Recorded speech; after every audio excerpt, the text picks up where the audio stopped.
pessoal, vamos começar agora então a fazer um programa para nós testarmos as estruturas de repetição em Java.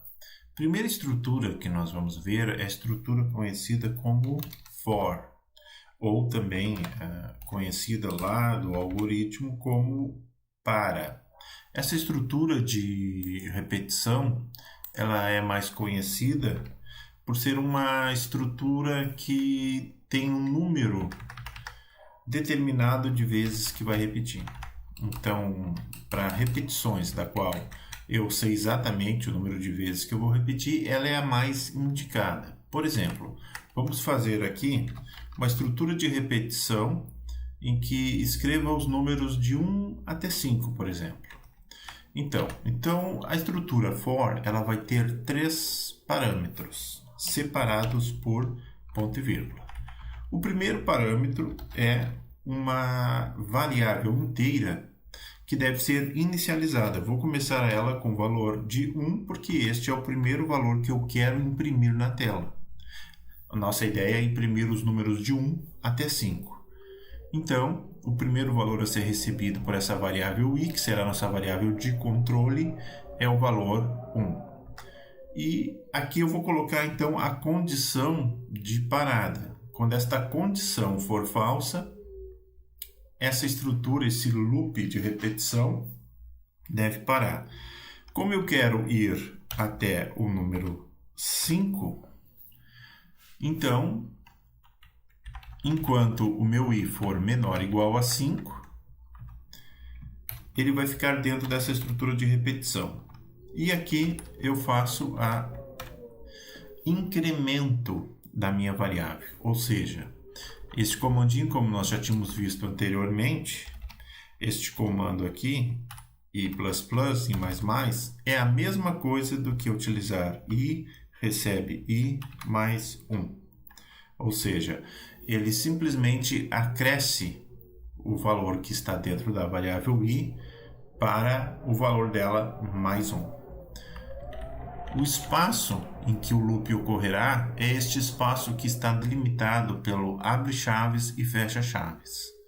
Para mim saber se eu quero saber o que está acontecendo aqui realmente são os números, eu vou usar aqui o comandinho da qual vai mostrar para mim então os números que estarão sendo impressos na tela. Eu vou colocar apenas um print, sem o print ln, né? Para que eu possa, com espaço aqui, para que eu possa ver os números um do ladinho do outro, sem precisar correr para as linhas de baixo. Muito bem. Então, vamos salvar aqui, compilar, executar, e nós temos os números aqui, 1, 2, 3, 4, 5, que foi os números da estrutura de repetição. Lembra lá em algoritmos que nós tínhamos uma estrutura para, que ia de 1 até 5 faça? Então, é a mesma coisa. O que aconteceu aqui? O para i de 1, ou seja, tornou-se esse cara aqui, onde recebe o primeiro valor. O até 5 se tornou esse cara aqui, que significa que enquanto o número que está dentro da variável i for menor ou igual a 5, ele vai continuar dentro deste loop. E o faça é esse incremento que vai fazendo com que o valor da variável vai sendo incrementado de 1 em 1. Vou mostrar aqui isso aqui um pouquinho no passo a passo. Vou marcar aqui e vou mostrar ele andando passo a passo aqui através do debug. Então aqui nós temos as variáveis e nós vamos andando aqui passo a passo dentro do nossa estrutura de repetição.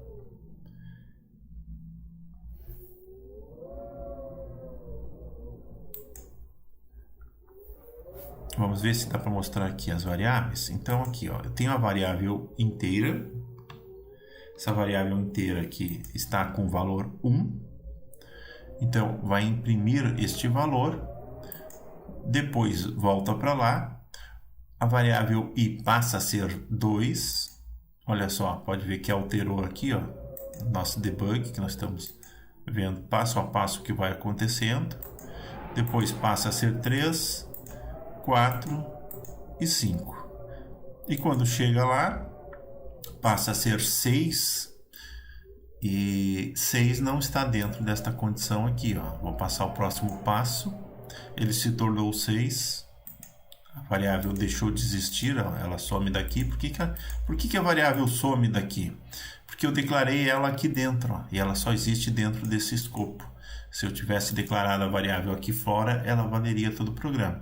Então, ela estava existindo somente aqui dentro. Quando ela passou a ser um valor 6, então, ela saiu daqui. E essa aí ocorreu, então, a estrutura de repetição. Ok?